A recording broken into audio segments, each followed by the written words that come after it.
नमस्कार, स्वागत है आपका राइट टू स्पीक पॉडकास्ट में। मैं हूं जावेद अर्शी और मेरे साथ मेरे को होस्ट हैं Dharmendra Kumar ji.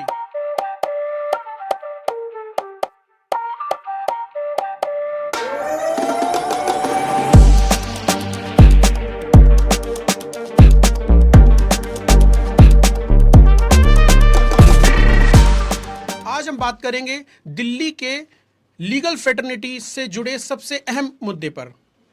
Delhi bar council election 2026 और लॉयर्स प्रोटेक्शन एक्ट के बारे में।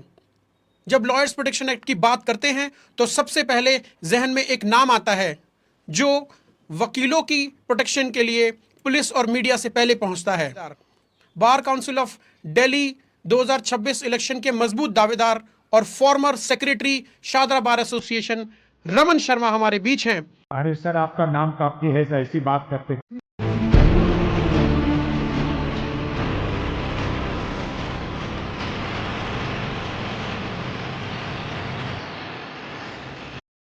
हम स्वागत करते हैं रमन शर्मा जी आपका राइट टू स्पीक पॉडकास्ट पर। धर्मेंद्र जी, आज का डिस्कशन बहुत खास होने वाला है जी। क्योंकि bar council of Delhi election केवल वोट की बात नहीं है, वकीलों की डिग्निटी और उनके अधिकारों की बात है।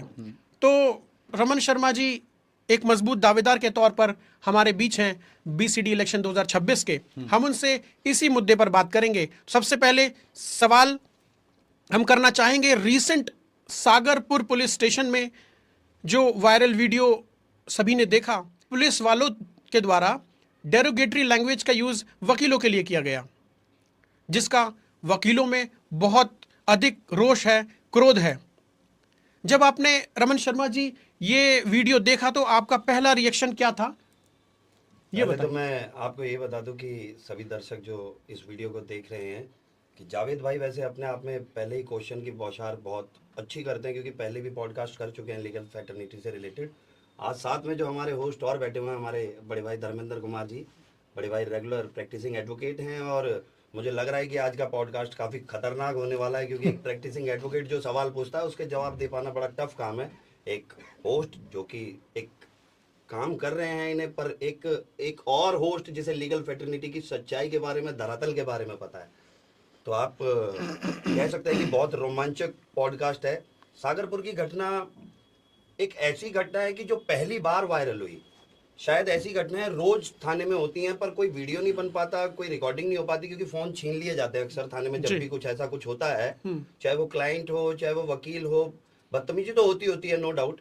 और जब से ये अरनीश कुमार और अंतिल की जजमेंट आई है, उसके बाद से तो बदतमीजियां जावेद जी और ज़्यादा बढ़ गई हैं। भाई साहब बेहतर तरीके से जानते हैं।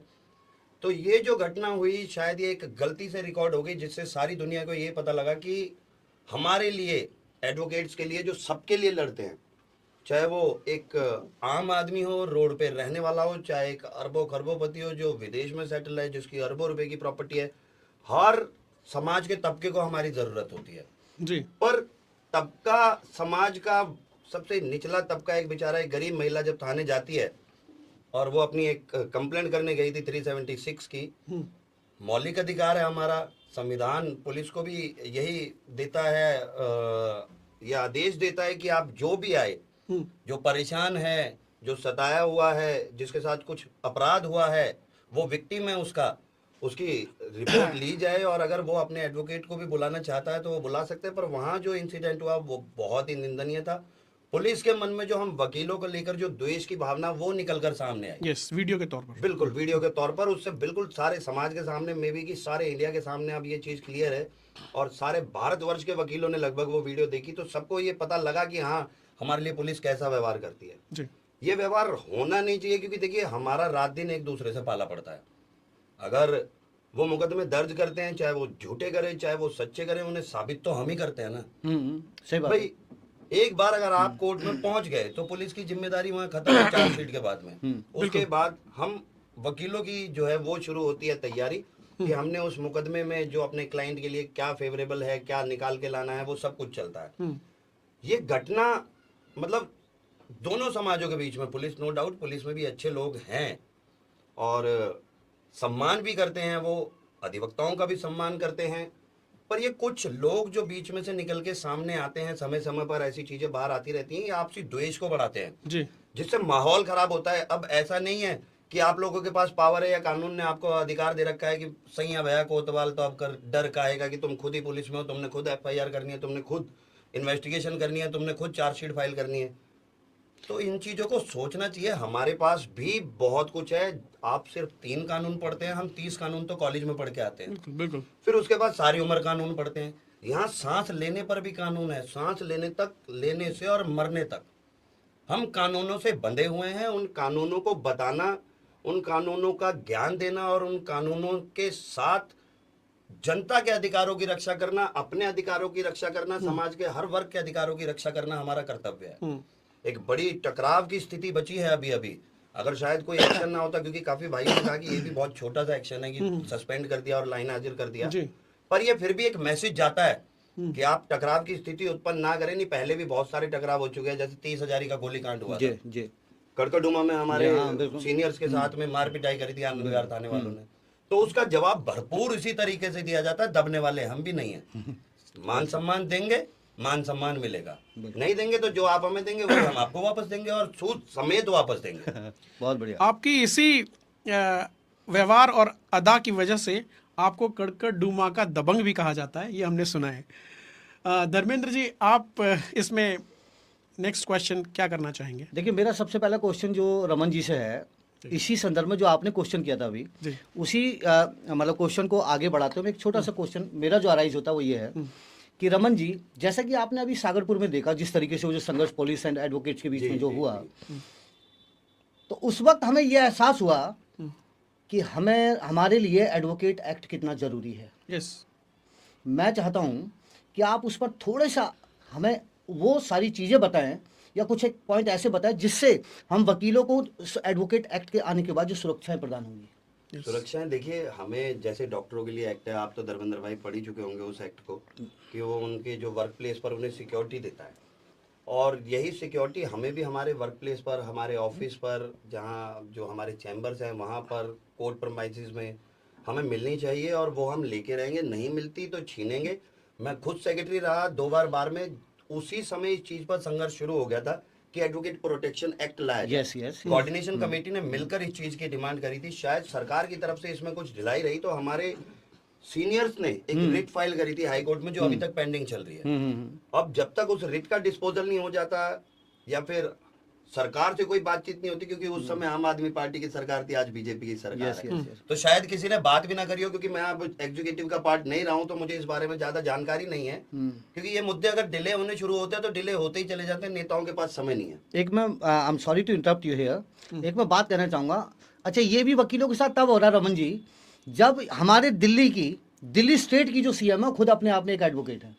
जी देखिए, यहाँ से निकलने के बाद में एक बड़ी प्रॉब्लम है कि देखिए, ऐसे तो जुडिशियल ऑफिसर भी हम में से ही बनते हैं मोस्टली, चाहे सेंट्रल मिनिस्ट्री में देख लें, चाहे आप स्टेट में देख लें, जितने विधायक, काउंसलर, MPs मोस्टली एडवोकेट्स हैं।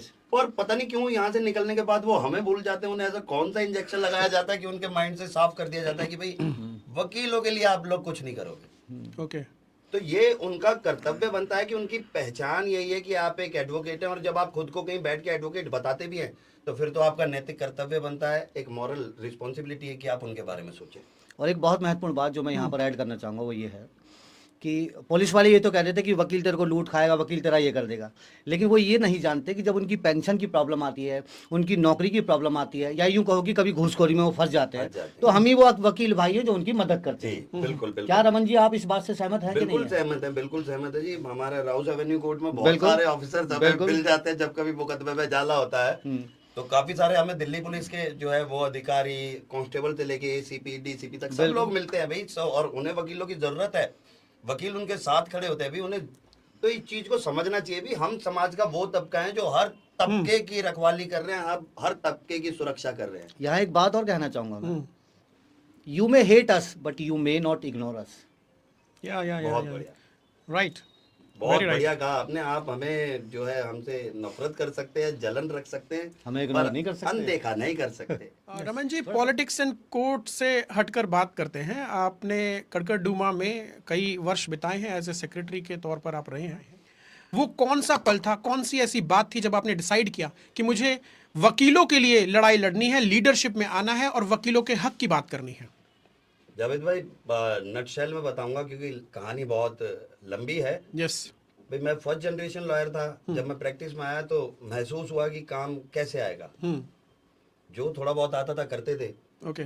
फिर जब देखा कि यार वहाँ एक बोर्ड लगा हुआ है, उस बोर्ड में जो है हमारे कोर्ट के कुछ सम्मानित पदाधिकारी होते हैं। फिर जब बात होती थी सबसे तो पता लगता था कि भी ये लोग बहुत फाइल हैं इनके पास, ये इनकी अच्छी रेपुटेशन है, इनका फेस वैल्यू है, इनकी पुलिस में जो है अच्छी बातचीत हो है। तो मन में एक ख्याल आया कि यार फाइलें ऐसे ही बढ़ाएंगे, हम भी इलेक्शन लड़ेंगे। ओके। 5 साल झंडे उठाए और भाइयों के, मेहनत करी, लगे रहे। पहला इलेक्शन लड़ा 2013 में। तो जब 2013 का इलेक्शन में मुझे मेरे भाइयों ने इस काबिल समझा कि मुझे उस बार ऑफिस में पहुंचाया जहां पहुंचने का लगभग ये मानिए कि हर एक वकील का सपना होता है कि काश मैं इस बार ऑफिस में पहुंच पाता एज ए लीडर। जब मैं उधर पहुंचा तो मुझे फिर हालात हकीकत निकल के सामने आई, क्योंकि जब तक आप खुद कुछ चीज फेस नहीं करते या देखते नहीं है या वहां बैठते नहीं है तो आपको एहसास नहीं होता कि नीचे क्या हो रहा है। ओके। जब वहां बैठ के ये पता लगा कि यहाँ तो सिर्फ सब लोग अपनी फाइलें बढ़ाने के चक्कर में हैं, अपना काम धंधे, अपनी सेटिंग बाजी, अपना सब कुछ, तो इन वकीलों को कौन देखेगा। बहुत परेशान है बेचारे, कोई सुनने वाला नहीं है इनकी। मैं देख रहा हूँ आपका लगातार फोन केवल वकीलों की कॉल्स आ रही है, तो यानी कि आपसे बहुत स्ट्रांगली जुड़े हैं बहुत वकील। देखिए मैं इस चीज को अपनी खुशनसीबी समझता हूँ कि मुझे ऊपर वाले ने एक माध्यम बनाया है। जी। कराने वाला तो देखो ऊपर वाला, जो जिसकी मदद होती है वो ऊपर वाला कराता है। मैं तो सिर्फ एक माध्यम हूँ और मेरे भाई और बहनें मुझ पर भरोसा करते हैं, तो शायद इस वजह से मेरा फोन सारा दिन बजता है। बिल्कुल बिल्कुल। तो अब जब वहां पहुंच के देखा कि ये सिस्टम सारा गड़बड़ है, भाई इन्हें वकीलों के लिए ना कोई सोचने वाला है, ना कोई पॉलिसी मेकर है, ना कोई सिक्योरिटी है, ना कोई इनकी रिस्पेक्ट करने की कोई ऐसी सिस्टम है कि पुलिस में जाओ वहां बदतमीजी, कोर्ट रूम में जाओ जज साहब झाड़ देते हैं। तो ऐसे तो फिर मतलब सिर्फ ये जो बैठे हुए कुछ लोग हैं, चुनिंदा लोग हैं, इज्जत और सम्मान और सुरक्षा सिर्फ इनके लिए थोड़ी है, उस पर सबका अधिकार है। बिल्कुल, सभी का अधिकार है। तो 2013 से जो है हमने फिर अपनी डायरी भी मेरी खो गई थी बिटवीन इलेक्शन। ओके। तो मैंने उसके बाद से दोबारा कभी अपनी डायरी नहीं बनाई, सिर्फ इसी वजह से कि अगर पर्सनल इंटरेस्ट रहा तो शायद मैं अपने भाई बहनों के लिए कुछ ना कर पाऊँ। ओके। तो उसके बाद से सिर्फ मैंने अपना सारा समय, अपना सारा जीवन अपनी फैटर्निटी के नाम कर दिया है कि नहीं भाई, कोई सुने ना सुने, मैं जब तक सुन सकता हूँ, जब तक मेरी क्षमता है और जब तक मेरे भाई बहन मुझ पर भरोसा कर रहे हैं, मैं तब तक अपनी फैटर्निटी के लिए काम करता रहूंगा, चाहे मेरे पास पद हो चाहे ना हो। Very good, very good. Well sir.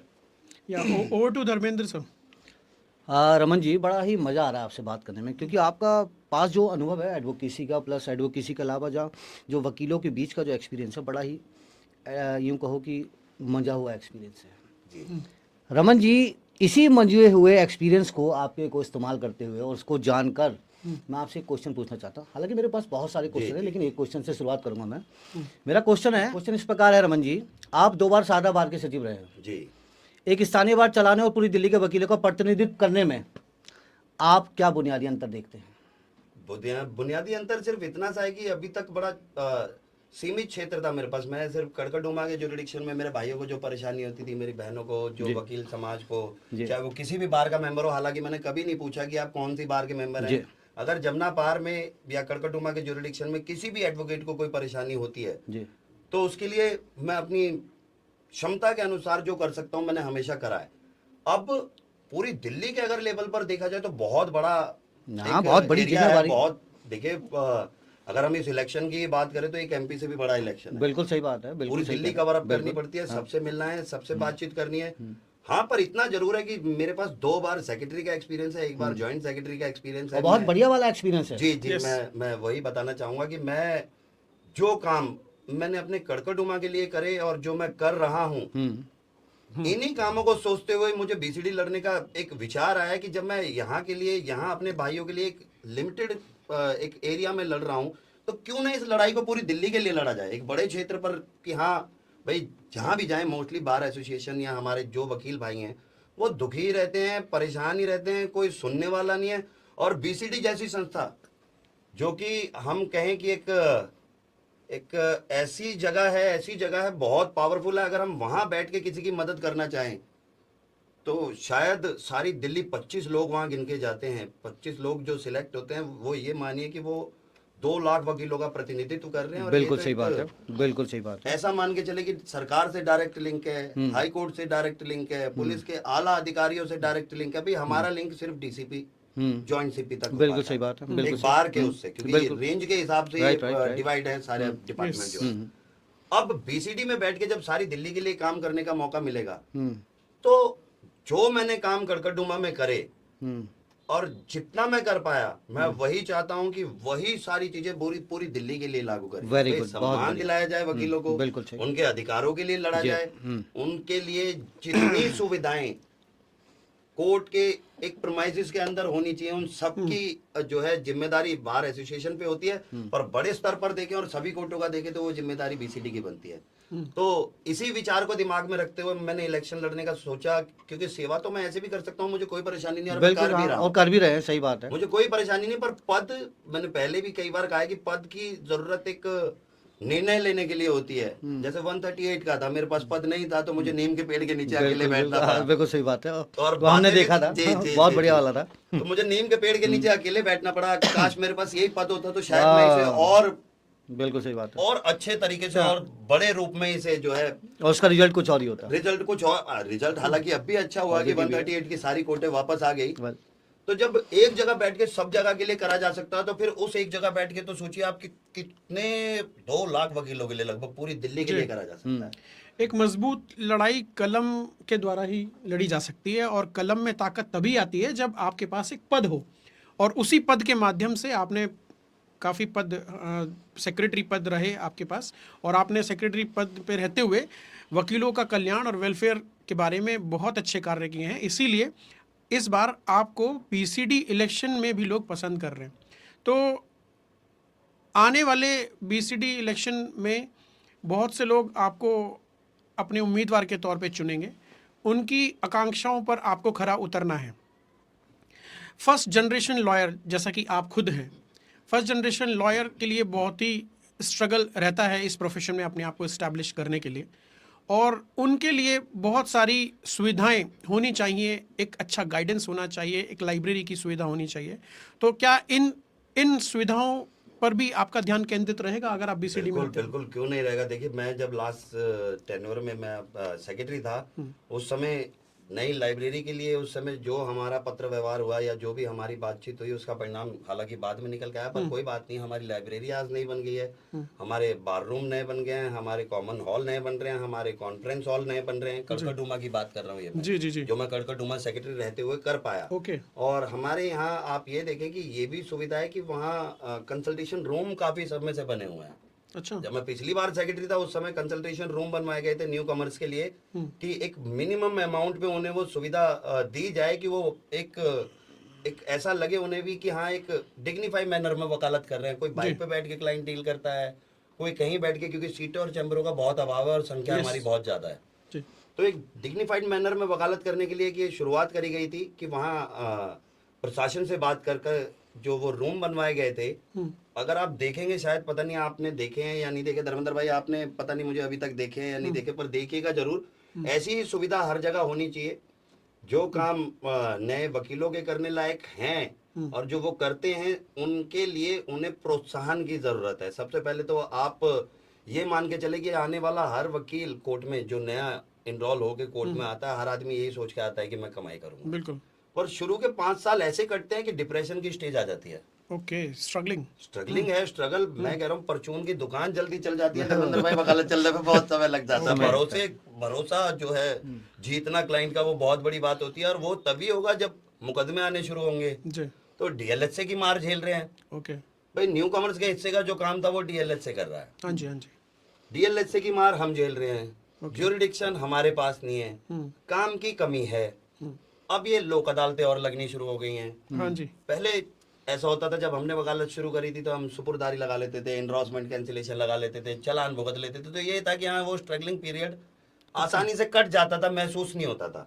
पर अब वो सारी सुविधाएं खत्म होती जा रही हैं।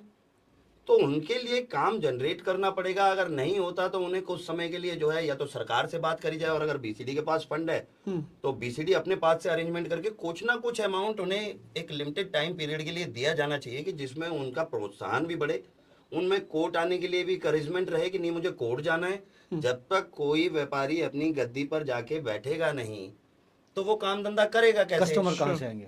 आदमी ऐसे ही टूट जाता है भाई। यही तो डिप्रेशन का सबसे पहला लक्षण है कि काम नहीं होता, वकील नए नए वकील बेचारे कोर्ट आना बंद कर देते हैं। न्यू कमर्स के लिए इनकम के सोर्सेज अभी मिनिमाइज हो गए हैं, बहुत comparatively। मिनिमाइज हो गए हैं, बहुत Okay. बहुत मिनिमाइज यस हो गए यस हैं। धर्मेंद्र जी, आप क्या सोचते हैं इस बारे में? इस बारे में मैं जो, क्योंकि मैं भी इस दौर से निकला हूँ और मैंने भी ये वक्त देखा है। आपको मैंने स्पेशल इनवाइट किया है because you are also a very senior advocate, और मैं यही चाहता था कि आपकी मुझे कंपनी मिलेगी तो हम ज़्यादा से ज़्यादा टॉपिक्स को एक्सप्लोर कर पाएंगे, ज़्यादा से ज़्यादा हम सवाल पूछ पाएंगे और अपने दर्शकों को हम बता पाएंगे कि रमन शर्मा जी जो बीसीडी इलेक्शन के लिए दावेदारी कर रहे हैं, मजबूती से खड़े हैं, उनके विचारों को हम अपने दर्शकों तक आसानी से पहुंच पाएंगे। इसी तो लाइन में हमारा एक नेक्स्ट क्वेश्चन है जी जावेद सर, साहब। जी सर। रमन जी, अक्सर अदालतों में बड़ा ही मतलब अक्सर ये चीज़ें पाई जाती है रमन साहब, अक्सर अदालतों में वकीलों और जजों के बीच तनाव देखा जाता है, जी या you are right, you are right. अक्सर देखा जाता है। बीसीडी सदस्य के रूप में आप वकीलों के सम्मान के लिए क्या करेंगे साहब, ये बताइए हमें।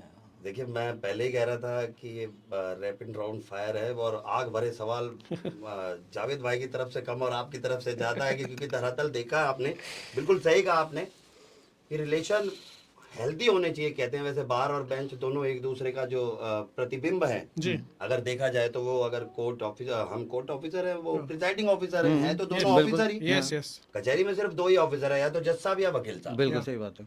तो जब ये चीज निकल के आती है, कहीं ना कहीं ये दिखाती है कि भाई जो सामने चेयर पर बैठे हैं, ऐसा नहीं है कि हर बार वकीलों की ही गलती होती है। मैं खुद सेक्रेटरी रहते हुए मैंने एक्सपीरियंस करा है कि बहुत सारे हमारे जुडिशियल ऑफिसर भी बदतमीजी कर देते हैं। कई बार तो कई बोल देता है कि भाई ये गब्बर सिंह की कोर्ट है। कई बोल देते हैं भाई मेरी कोर्ट में ये सब कुछ नहीं होता। नाम दे रखे हैं। हाँ, नाम मैंने तो लगभग 20 जजों का नाम लिख के भेजा था हाई कोर्ट कि भाई ये बदतमीजियां नहीं चलेंगी, क्योंकि हम अगर कुछ बोले हमारे लिए तो कंटेम्प्ट बिल्कुल तैयार रहती है। हमारे लीडर भी बात नहीं करते हैं। रमन जी, अगर गब्बर सिंह की कोर्ट है तो हमारे पास भी बीकू मात्रे अवेलेबल है। वकीलों के बीकू मात्रे, हमने लास्ट पॉडकास्ट में रमन जी को ये नाम दिया था और उनकी पर्सनालिटी हूबहू बीकू मात्रे, जो वकीलों के लिए और अपने दोस्तों के लिए खड़ा रहता है, फिल्म में अपने दोस्तों के लिए खड़ा रहता है, लेकिन रियल लाइफ में रमन जी वकीलों के लिए हर समय तैयार रहते हैं।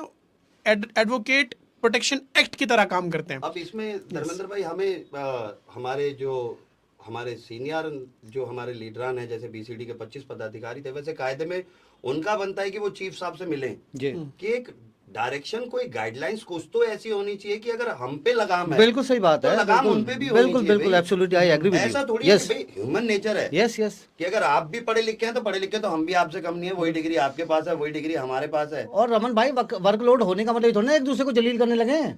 भाई वर्कलोड देखिए, क्या sorry to interrupt you sir, क्या जजेस के ऊपर कोई कंट्रोलिंग अथॉरिटी है क्या? हाँ, कंट्रोलिंग अथॉरिटी बहुत सारी हैं, पर वो उन पे कोई एक्शन ही नहीं लेती आउट है। ऑफ कंट्रोल है। ओके। तो इस वजह से जो है बार एसोसिएशंस को और बीसीडी को आगे आना पड़ेगा कि जहां बात मान सम्मान की है और जैसे कंटेम्प्ट जैसी प्रोसीडिंग्स की है कि अब, और इवन तो बार काउंसिल्स को भी लिख के भेज देते हैं और बार काउंसिल भी उस पे एक्शन ले लेती है वकील के खिलाफ। उसूलों पे अगर बात आए तो टकराना जरूरी है, और अगर जिंदा हो तो जिंदा नजर आना जरूरी है। बहुत बढ़िया। यस, इसी कड़ी में एक अगला क्वेश्चन जोड़ देता हूँ जी जावेद सर, जी साहब। सर, रमन जी, आप अगर हो गए हो तो एक क्वेश्चन और पूछ। जी मैं तैयार बहुत सारे हूं, क्वेश्चन है आपके सर। धारदार आज तो हथियार से जो है वार कर रहे हैं आप मुझे। जैसा कि हमने आमतौर पर देखा है, आपको कई बार कोर्ट रूम में वकीलों को जजों के सख्त व्यवहार का सामना करना पड़ता है, आपने देखा होगा। जी जी हाय, गेट आउट, वकील साहब ऐसे नहीं चलेगा। I mean this is the language they are जी, यूजिंग। जी, बिल्कुल बिल्कुल, this is the language actually. आपने हमेशा इसके खिलाफ आवाज उठाई, and I have seen you personally actually, thank you. और आज भी उठा रहे हैं। Whether you are into the post और not, that does not matter, आज भी you are raising voice for that purpose.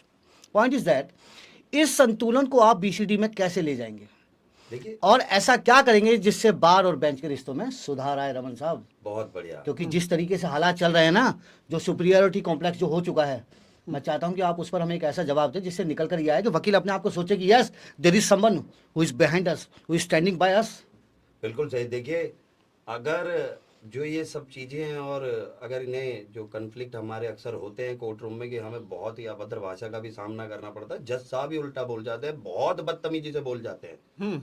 उसके लिए देखिए, हाई कोर्ट अगर कोई कंप्लेंट पहुंचे या बीसीडी में कोई कंप्लेंट पहुंचे तो हाई कोर्ट और बीसीडी को भी खुद ये देखना चाहिए, क्योंकि हाई कोर्ट में बैठे हुए हमारे जो जस्टिस हैं वो भी पहले वकील ही रहे हैं जी और प्रैक्टिस करते रहे हैं किसी ना किसी अदालत में, चाहे वो बिल्कुल। डिस्ट्रिक्ट कोर्ट हो, चाहे वो बिल्कुल। हाई कोर्ट हो, चाहे वो बिल्कुल, सुप्रीम बिल्कुल। कोर्ट हो, अच्छे अच्छे पैनल्स पे रहे हैं वो लोग, अगर उनका पोर्टफोलियो चेक करते बिल्कुल। हैं ओके। तो उन्हें ये समझना चाहिए कि भाई नीचे जो डिस्ट्रिक्ट कोर्ट में जो वकील वकालत कर रहे हैं वो भी परेशान होते हैं, क्योंकि ऐसी अभद्रता, अगर हम चलो ठीक है पुलिस हो गया, क्लाइंट हो गए, इनका तो समझ आता है, पर एक ऐसी जिम्मेदारी वाली पोस्ट जो संविधान ने आपको दी है, जहां आप एक न्यायिक अधिकारी हैं, आप न्याय के देवता के रूप में पूजे जाते हैं, जी। वहां बैठने के बाद में अगर आप हमारे साथ ऐसा व्यवहार करेंगे तो ये हाई कोर्ट को इस पे संज्ञान लेना चाहिए, हमारी बीसीडी को चीफ साहब के साथ बैठ के बात करनी चाहिए कि भाई इस पे कुछ गाइडलाइंस बनाई जाए, जी। क्योंकि अगर नहीं होगा तो देखो टकराव तो दोनों तरफ से है भाई।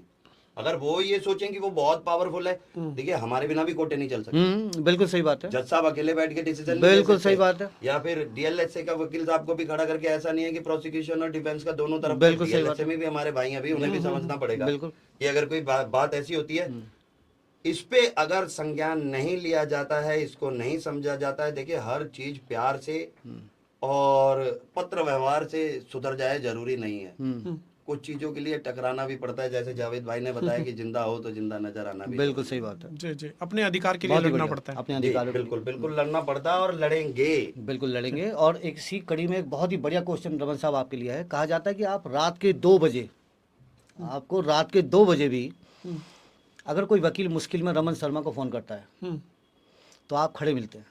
क्या बीसीडी के सदस्य बनने के बाद ही एक्सेसिबल रहेंगे रमन जी? देखिए, बीसीडी का दायरा बहुत बड़ा है और हो सकता है बड़ा ही नहीं, basic बिल्कुल question आप है। बिल्कुल ठीक कह रहे हैं, हो सकता है जैसे मैं जमुना के इस पार रहता हूँ, कोई मान लीजिए जैसे सागरपुर जैसी घटना थी तो वो हरियाणा का दूसरा कोना हो गया, तो हर जगह हो सकता है कि मैं उस समय पे ना पहुंच पाऊं, क्योंकि पहुंचने में ही 1-1.5 घंटा 2 घंटे लग जाएंगे द्वारका तक। तो इसका तो सबसे बड़ा जो तरीका निकलना चाहिए, या बीसीडी को अब तक निकाल देना चाहिए था, या बार एसोसिएशन को भी सोचना चाहिए था कि एक टीमें क्रिएट करी जाए, एक टीम यस बनाई यस जाए। यस यस यस, मैं उसी पॉइंट को मैं आई वाज जी, जस्ट जी, थिंकिंग। जी, कि टीम बनाई जाए। देखो, मेरे क्लोन तो है नहीं, बिल्कुल सही अकेला बात हूँ, है। जितना बिल्कुल। कर सकता हूँ करता राइट, हूँ और राइट। करूंगा भी, पर जहाँ बात पूरी दिल्ली की है वहाँ हर जगह मेरा पहुंच पाना मुश्किल है, मैं नहीं पहुंच पाऊंगा। हो सकता है एक ही साथ 2 जगह ऐसे सिस्टम हो जाए कि मुझे दोनों थानों में मैं नहीं पहुंच सकता भी एक साथ। दिल्ली है, 4 थाने भी हो सकते हैं, 8 थाने भी हो सकते हैं, 10 थाने भी हो सकते हैं। यस। अब अगर ये सोचे सब कि मैं 10 थानों में एक साथ पहुंच जाऊंगा तो ये पॉसिबिलिटी है ही नहीं धर्मेंद्र भाई। भाई इसके लिए तो देखो मेंबरों को खुद भी सोचना पड़ेगा, बार एसोसिएशंस को भी सोचना पड़ेगा, और बीसीडी का कर्तव्य ये बनता है कि जब हम वोट मांगने के लिए मेंबरों को ढूंढ लेते हैं कोने कोने से, बिल्कुल, एनसीआर में बिल्कुल, जाके, बिल्कुल, बिल्कुल, बहुत बढ़िया, बहुत बढ़िया। एनसीआर की कचहरियों में जाके, बिल्कुल, राइट, तो राइट। हम ऐसे लोग भी ढूंढ सकते हैं जो वकीलों के लिए लड़ने के लिए तैयार यस, हैं, यस, यस, यस, जो यस। चाहते हैं कि कोई हमें जिम्मेदारी दे। तो इसका मतलब क्या हम ये उम्मीद करें कि जब आप दिल्ली बार काउंसिल में आ जाएंगे, दिल्ली बार एसोसिएशन में आ जाएंगे, तो इसका मतलब ये होगा कि फिर एक टीम तैयार होगी हमारे पास? बिल्कुल टीम तैयार होगी जी। मैं पूरी कोशिश करूंगा कि जो 24 सदस्य और मेरे साथ रहें वो इसमें मेरा साथ दें, और देखते हैं कि अभी क्या तालमेल बनता है क्या नहीं, क्योंकि हर एक का जो है इरादा काम का नहीं होता। हाँ सही बात है। कि भाई सेवा हर कोई करी रमन जाए। शर्मा नहीं होता। सर थैंक हर यू, कोई thank Raman you, Sharma thank you sir. Sir अभी जो- तक हाँ अभी- जी। यस। अभी तक हम लोग बात करते हुए आए हैं वकीलों की सुरक्षा के बारे में, वकीलों के अधिकार के बारे में। वकील वहाँ पिट गए, वहाँ चले गए रमन भाई, थाने वाले से, ये मतलब ये जो इन समस्याओं के बारे में बात करते हैं। इसमें अभी तक जो निकल कर जो लब्बो लुबाब जो सामने आया वो यही आया है, जो हमारा एडवोकेट प्रोटेक्शन एक्ट है कि फाइल जो है सालों से धूल फाक रही है। रमन साहब, बिल्कुल सही। आपके जैसा जुझारू नेता इसे कैसे हकीकत में बदलेगा? देखिए, हकीकत में बदलने के लिए पहले तो हमें हमारे माननीय उच्च न्यायालय का देखिए सम्मान करते हैं हम उनका, और सम्मान है और सम्मान हमेशा रहेगा। हम लोगों को से भी यही कहेंगे कि भी हमारे जो माननीय उच्च न्यायालय है, उच्चतम न्यायालय है, हमारे डिस्ट्रिक्ट जजेस हैं, हमारे एमएम हैं, इन सब का मान सम्मान करा जाए, और हम ही सबको बताते हैं कि भी इनका मान सम्मान करा जाए। जज साहब हैं, जय भाई कॉलर का हाँ, बटन बिल्कुल, ऊपर तक बिल्कुल। बंद करके रखो, तुम्हें ऐसे खड़ा होना है, तुम्हें वैसे खड़ा होना है, हम बताते हैं। हम्म, भाई अगर हाई कोर्ट हमारे बारे में नहीं सोचेगा, जैसे कि हमारी रिट पेंडिंग है, शायद देखो कुछ ना कुछ तो ऑर्डर होगा अगर कोई इंटरेस्ट लेगा तो। अभी तो यही नहीं पता कि कोई उस पे इंटरेस्ट ले भी रहा है उस रिट पे हाँ। या नहीं ले रहा। अभी तक अंडर द कारपेट है, अभी there is no one who is talking about it. देखते हैं, अगर मुझे सेवा का मौका मिला, मुझे मेरे भाई बहनों ने वहां तक पहुंचाया, तो वहां पे भी ये जंग लड़ी जाएगी। और अगर वहां ये जंग का हमें कुछ निर्णय निकलता नहीं नजर आया तो फिर सरकार से भी जंग लड़ी जाएगी। आंखों में आंखें डाल के देखेंगे सरकार के। और रमन साहब, ये बहुत ही महत्वपूर्ण एक्ट है एडवोकेट्स के लिए। बिल्कुल सही। या तो एडवोकेट्स को रोड पर आना पड़ेगा, या फिर हमें एक काम करना पड़ेगा कि हमारे रमन भाई जो हैं क्योंकि हमें वो काबिलियत, वो कद्दावर नेता वाली जो छवि है वो हमें रमन जी में दिखाई दे रही है। अगर हम किसी और की बात करें तो वो थोड़ा एक तरीके से ये कह लीजिए कि अतिशयोक्ति हो जाएगी। लेकिन बजाय हम उसकी बात करने के लिए बजाय हम उसकी बात करने के हम ये कहना चाहते हैं कि वो एडवोकेट एक्ट के लिए ऐसा जुझारूपन क्या होगा जो रमन शर्मा जी हमें लाकर देंगे वकीलों को। That is the point. देखिए, चिट्ठियां तो बड़े लंबे समय से लिखी जा रही है रमन साहब। आप बिल्कुल सही कह रहे हैं। और मैं भी इन चीजों को समझता हूँ कि हर चीज पत्र व्यवहार और शिष्टाचार से नहीं होती। भाई टकराना पड़ेगा, कुछ लेना है, अपने अधिकार हैं, हम कुछ गलत तो मांग नहीं रहे हैं। बस जब हम सबके लिए लड़ते हैं तो हमें भी तो सुरक्षा दी जाए। बिल्कुल सिंपल सी बात। अगर नहीं देते तो हमें लड़ाई लड़ने में कोई डर नहीं है, हम सरकार के साथ भी लड़ाई लड़ेंगे। Yes. You will have to अगर fight रोडों for पे your उतरना right. पड़ेगा, रोडों पे भी उतरेंगे, जो हमसे मैक्सिमम करा जाएगा। मेरे भाई मेरा साथ दे, बहुत ताकत है वकीलों में। चाहे तो दिशा और दशा दोनों बदल कर रख दें, पर उस ताकत का इस्तेमाल कैसे करना है शायद या तो हमारे लीडरों को आता नहीं या वो करना नहीं चाहते। बिल्कुल सही कह रहे और हैं। मैं जानता हूं कि उस ताकत का इस्तेमाल कैसे करना है और कब करना है और कब सही समय है। तो सही समय आने पर गर्म लोहे पर हथौड़ा मारकर उसे आकार जरूर दिया जाएगा कि वो एक ढाल तैयार हो जो वकीलों को बचाए उनके कार्यस्थल पर, हमारे कोर्ट प्रीमाइसेस में। ये बहुत जरूरी है और ये अभी तक नहीं हुआ। कोशिश करेंगे कि ये जल्दी से जल्दी हो, चाहे पद मिले चाहे ना मिले, पर लड़ाई जरूर लड़ी जाएगी। एडवोकेट प्रोटेक्शन एक्ट को पास करने में गवर्नमेंट इतना घबरा क्यों रही है? गवर्नमेंट के घबराने का कारण सिर्फ एक ही है। देखिए, मैं कहने में कोई घबराऊंगा नहीं, हो सकता है कि मेरी बातें किसी को बुरी भी लग जाएं, चुप भी जाएं। मैं ये कहने में नहीं घबराऊंगा कि अगर आज़ादी से पहले से लेकर और आज तक अगर देखा जाए तो जो आवाज़ें उठी हैं सिर्फ वकीलों ने उठाई हैं। जितने भी हमारे महान लीडर रहे, जितनों के भी नाम लिए जाएं, वो सब अधिवक्ता सही हैं। बात है। ओके, तो सॉरी, क्वेश्चन ही भूल गया यार। सरकार इतना घबरा क्यों रही है एडवोकेट प्रोटेक्शन एक्ट को पास करने के लिए? सरकार का घबराना जरूरी है क्योंकि सरकार हमें पहले ही तोड़ने पे लगी हुई है। देखिए, हमारे कोर्ट प्रीमाइसेस अलग अलग बनाए जा रहे हैं पर हमें चैम्बर नहीं दिए जा रहे। ओके, हमारे लिए बैठने की कोई व्यवस्था नहीं करी जा रही। हमारी एकता को तोड़ने के लिए जितना प्रयास है उतना का उतना प्रयास करा जाता है और कर रहे हैं। अभी एडवोकेट एक्ट में भी अमेंडमेंट करा था, उसमें सेक्शन 35 में अमेंडमेंट करके जो है एमएम साहब को ही शायद पावर दे दी गई थी कि वही कंटेम्प्ट प्रोसीडिंग इनिशिएट कर सकते हैं और सुनेंगे भी वही। तो ये हो गया कि मैं ही करूंगा, मैं ही सुनूंगा और मैं ही सजा दे दूंगा। बहुत सारी चीजें हैं जिन पे ऑलरेडी जंग लड़ी जा चुकी है और लड़ी जाती रहेगी। अगर उनकी चीजें नहीं समझी जाती, नहीं होता, सरकार को समझना बहुत जरूरी है। एमपी एमएलए कोर्ट देखिए ना, जाइए तो सही, लाइन में खड़े होते हैं, लाइन में, और उनका रुतबा एमपी एमएलए का नहीं होता है, एक एक्यूज का होता है। बिल्कुल सही बात है। कोर्ट में खड़े हम ही होते हैं, जो बिल्कुल रुतबा राइट, हमारा राइट, है राइट, वो हमारा ही रहेगा। सरकार को समझना पड़ेगा, नहीं समझेगी तो समझाया जाएगा। We are the saviours. We are the समापन है। वैसे तो हम चाहते नहीं कि आपके साथ हमारा किसी भी तरीके का समापन हो फिर भी जी, समय का अभाव आपके पास भी है और हमारे पास भी है, और आपके पास ज़्यादा है क्योंकि इलेक्शन चल रहा है। जी जी जी जी। इसी कड़ी को आगे ना बढ़ाते हुए यहीं पर समापन करते हुए एक सिंपल सा और एक लास्ट क्वेश्चन आपसे पूछते हैं, रमन शर्मा को ही क्यों चुने? ये मतलब अपने मुंह मियां मिट्ठू बनने वाली बात हो जाएगी कि मैं ये बताऊं कि रमन शर्मा को ही क्यों चुने। आप हमें सिर्फ 5 रीजन बता भाई दीजिए। देखिए, हम उससे देखिए बताइए। आपका सवाल है, मुझे जवाब देना पड़ेगा, चाहे मियां मिट्ठू बनने वाली बात ही क्यों ना हो। देखिए, नेता ऐसा होना चाहिए कि जिसे समाज का हर वर्ग, छोटा बड़ा, सीनियर जूनियर, माताएं बहनें इजीली अप्रोच कर सकें, इजीली एक्सेसिबल हो। जी। यस, भाई ये ना हो कि किसी को जरूरत है और मैं कह दूं यार मैं तो अभी कोर्ट में खड़ा हूँ, मेरे पास भरपूर टाइम है, मैं जितना टाइम शायद अपने भाइयों को देता हूँ उसमें से थोड़ा बहुत ही सोने के लिए लेता हूँ, बाकी सारा टाइम उन्हीं के लिए है, उन्हीं की सेवा के लिए है, उन्हीं के लिए संघर्ष कर रहा हूँ। 2 बार सचिव रहते हुए भी करा, जॉइंट सेक्रेटरी था तब भी करा, चाहे पुलिस की बात हो, चाहे प्रशासन की बात हो, और चाहे बात निकलकर जुडिशियल सिस्टम तक आ जाए, जहाँ पर भी ज़रूरत पड़ी मेरे पास समय है, मैं करना चाहता हूँ। मेरी इच्छा है कि मुझे आज जो कुछ भी दिया, जो आपने स्टार्टिंग में सबको बताया कि मैं 2 बार सेक्रेटरी, 1 बार जॉइंट सेक्रेटरी रहा और कद्दावर नेता या जो भी आप लोगों ने कहा, उस चीज़ को अगर ध्यान में रखते हुए अगर मैं सोचूं तो मेरी एक नैतिक जिम्मेदारी है अब कि मुझे अगर मेरे समाज ने इतना कुछ दिया है तो मुझे उस समाज के लिए वो सब कुछ करना है जो मैं कर सकता हूँ। ये जीवन जब तक है मेरे समाज के लिए है, मैं जब तक रहूँगा अपने समाज के लिए रहूँगा, चाहे ये मुझे पद पे बिठाएं चाहे ना बिठाएं, मुझे सेवा करनी है, मैं सेवा करता रहूँगा। हो सकता है कि अगर धरना बार ऑफिस में बैठ के नहीं दिया जा सकता तो नीम के नीचे से दिया जा बिल्कुल सकता सही है, बात है। रिजल्ट तो उसका भी निकलेगा, पर हाँ समय लगेगा, समय लगेगा, क्योंकि मेरी कॉल पे हो सकता है लोग इकट्ठे ना हो, काम करना पड़ता है, उन्हें काम पे जाना होता है, रोज खाना कमाना होता है। हाँ, एक अगर पदाधिकारी किसी बार एसोसिएशन के प्रधान सेक्रेटरी या हमारी बीसीडी अगर कोई कॉल देती है तो उस पर सब साथ खड़े होते हैं।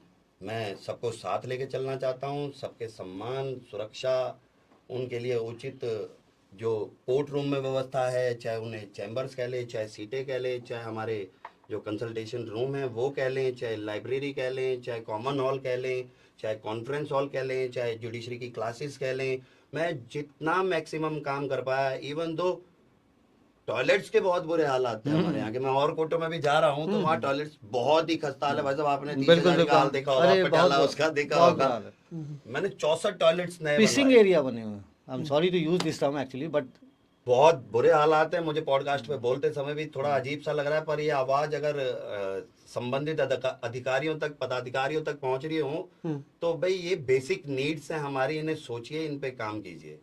मैं हर चीज देखता आया हूँ, ग्राउंड पे रहा हूँ, देखा है, फर्स्ट जनरेशन का लॉयर हूँ, सब अच्छे से जानता हूँ, इतना अनुभव हो चुका है अब मुझे आप बड़े भाइयों के सानिध्य में। बिल्कुल। जो नहीं आता था वो और आप बड़े बहुत भाइयों ने बेहतरीन सिखाया। एक्सपीरियंस है रमन जी आपको, हमने देखा है ये आपको। रमन जी, हमने सुना है कि आपका कनेक्टिविटी नेटवर्क जो है वकीलों के साथ बहुत ज़्यादा स्ट्रांग है। लगातार घंटियां बज रही हैं, हम देख रहे हैं कि लगातार घंटी बज रही है, लेकिन अभी शायद सभी से कनेक्ट करेंगे रमन शर्मा जी। हम जानना चाहते हैं कि जब संडे होता है और आपकी घंटी कम बजती है तो ये टफ सा दिखने वाला व्यक्ति रमन शर्मा संडे को ऐसी कौन सी हॉबी अपनी पूरी करते हैं, या आपके अंदर ऐसी कौन सी हॉबी है जो आपके वकील दोस्त नहीं जानते? मेरे अंदर देखिए, मैं वैसे तो ज़्यादा इन सब चीज़ों के बारे में कहीं बात नहीं करता। मैं सोता बहुत कम हूँ, तो मैं संडे को सोचता हूँ कि थोड़ा सा ज़्यादा सो लूँ। ओके। मुझे हॉबी सिर्फ मेरी एक ही है कि मुझे जिम जाने का शौक है, जो मैं अब नहीं जा पा रहा अभी फिलहाल, क्योंकि इलेक्शन का दौर है, रात को 2 भी बज जाते हैं, 2:30 भी बज जाते हैं। यस। तो इसके अलावा मुझे और कोई शौक नहीं है। मेरा शौक सिर्फ सेवा है, चाहे वो संडे हो, चाहे वो मंडे हो, चाहे वो ऑफ हो, चाहे वर्किंग हो। मेरा शौक सिर्फ एक ही है, अपनी फैटर्निटी की सेवा, और वो मैं कर रहा हूँ, करता था और करता रहूँगा। रमन जी, हमें आपकी बहुत ज़रूरत है, तो हम चाहते हैं आप इसी तरीके से हेल एंड आर्टी और स्वस्थ रहें। धन्यवाद। अब रमन जी, हमारे पास जो कुछ एक चंद क्वेश्चंस आने वाले हैं, बड़े छोटे छोटे और बड़े प्यारे प्यारे से आंसर चाहिए हमें आपसे, rapid fire. Rapid fire. Okay. Yes. तो रमन जी, मेरी रिक्वेस्ट है आपसे, बड़ा ही संक्षिप्त में यस और नो। जी जी सही जी। One liner one answer. Liner. Yes और नो पहले ही बता दिया। यस और नो। मार्क है सिर्फ। यस। शारदा बार या बार काउंसिल ऑफ दिल्ली? अगर बात यहाँ करें, यहाँ फंसा दिया सर आपने। हाँ बिल्कुल फंसा दिया। इसका संक्षिप्त कर पाना तो बहुत मुश्किल है, पर अगर सेवा करनी है तो सबकी करूँगा। इसलिए दोनों ही बहुत ज़रूरी हैं। शादराबाद मेरी जन्मभूमि है और बीसीडी मेरी कर्मभूमि है। Very good. वकीलों के लिए रमन शर्मा एक नेता या एक ढाल? एक ढाल, एक ढाल जो हर बार खुद पर झेलता है, और मैं आगे भी ये चाहूँगा कि वो ढाल मेरे पूरे समाज के लिए हो। Very good. जब रात को किसी वकील का थाने से फोन आता है तो आपका पहला विचार क्या होता है? कि कोई बहुत परेशान है यार, मेरी बहुत ज़रूरत है, पहुँचना चाहिए। वेरी गुड, बहुत बढ़िया रमन जी। जजों का सम्मान या वकीलों का स्वाभिमान? दोनों ज़रूरी हैं, पर अगर हमारे साथ सम्मान नहीं है तो फिर समझौता किसी कीमत पर समझौता नहीं। किसी कीमत पे नहीं है। Well said. बीसीडी में आपकी पहली फाइल किस बारे में होने जा रही है?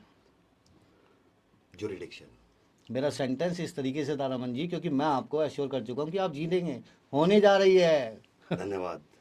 रमन जी, पुलिस प्रशासन के लिए रमन शर्मा का एक संदेश। मान सम्मान कीजिए, मान सम्मान लीजिए। और वकील को कमजोर ना समझे। युवा वकीलों जूनियर्स के लिए एक शब्द। भाई हैं मेरे, मेरी ताकत है। वेरी गुड, बहुत मेरे- बढ़िया रमन जी। ये कह ले कि अगर मैं शरीर हूँ तो वो मेरी आत्मा है। कोर्टों में स्टाफ की मनमानी का इलाज रमन जी। बीसीडी की सख्त निगरानी और zero tolerance. Very good. Advocate protection act, सपना या हकीकत? एक सपना जो बहुत जल्दी हकीकत बनेगा। वेरी गुड, बहुत बढ़िया रमन जी। वोटर्स आपसे क्या उम्मीद रखें, वादा या इरादा? देखिए, मैं सिर्फ वादा करता नहीं हूँ, निभाता भी हूँ। और ये जो कुछ भी कहा, ये मेरा इरादा है और करूँगा। वेरी गुड, बहुत बढ़िया। रमन जी, समापन करते हैं, बहुत ही ब्रीफ सा है। दिल्ली के वकीलों को संदेश देना चाहेंगे तो प्लीज एक संदेश दीजिए। एकजुट हो जाइए, अपने अधिकारों को समझिए, अपना लेबल समझिए, इस काले कोट को समझिए जो आपने पहना है। आप समाज का बहुत पढ़ा लिखा वर्ग हैं, आप हर चीज़ को भली भांति जानते हैं, हर कानून भली भांति जानते हैं। जो व्यवहार करें, जैसा व्यवहार करें, उसे बहुत सोच समझ कर करें। जब आपके साथ कुछ गलत होगा तो फिर आपके पदाधिकारी, और नहीं कोई होता तो फिर आपका भाई। रमन जी, पूरी दिल्ली के वकील साथी इस वक्त आपको सुन रहे हैं, जी, उनके लिए आपकी अंतिम अपील क्या है? उनके लिए मेरी अंतिम अपील यही है कि देखिए, आपने बहुतों को मौका दिया है। मैं बहुतों को ऐसों को जानता हूँ जिन्हें आपने ज़मीन से उठा के आसमान पर बिठा दिया है, पर वो आप आसमान पर बैठ के आपको देख नहीं पा रहे हैं। बहुत बढ़िया। उन्हें मौका दीजिए जो आपके लिए लड़ते हैं, लड़ सकते हैं, लड़ने का इरादा रखते हैं, लड़ने का जज्बा रखते हैं। और just a phone call away. Justice on door step. Justice on your doorstep. That's it. Okay. नमस्कार दोस्तों, this was our podcast with Mr. Raman Sharma today and we are very happy to have him here. और हम इसको wind up करना चाहेंगे। सभी लोगों से, सभी वकील भाइयों से उम्मीद करते हैं और गुजारिश करेंगे कि मिस्टर रमन शर्मा जी को अपना कीमती वोट देकर बीसीडी में मेंबर पोस्ट के लिए जितवाएं। बहुत बहुत धन्यवाद दोस्तों, साथियों। मैं थैंकफुल हूँ रमन शर्मा जी आपके टाइम और विजन के लिए, और धर्मेंद्र जी आपके भी टाइम के लिए। आप आए और आपने इस पॉडकास्ट को एक स्पेशल पॉडकास्ट बना दिया है। आवाज़ सुखाने वाला पॉडकास्ट बना दिया। जी, आप जुड़े रहिए राइट टू स्पीक के साथ, और लाइक, शेयर एंड सब्सक्राइब करना ना भूलें हमारे चैनल को, और बेल आइकन को ज़रूर दबाएं ताकि आने वाली नई वीडियो आपको मिलते रहे। मैं मिलता हूँ अगली वीडियो में। धन्यवाद।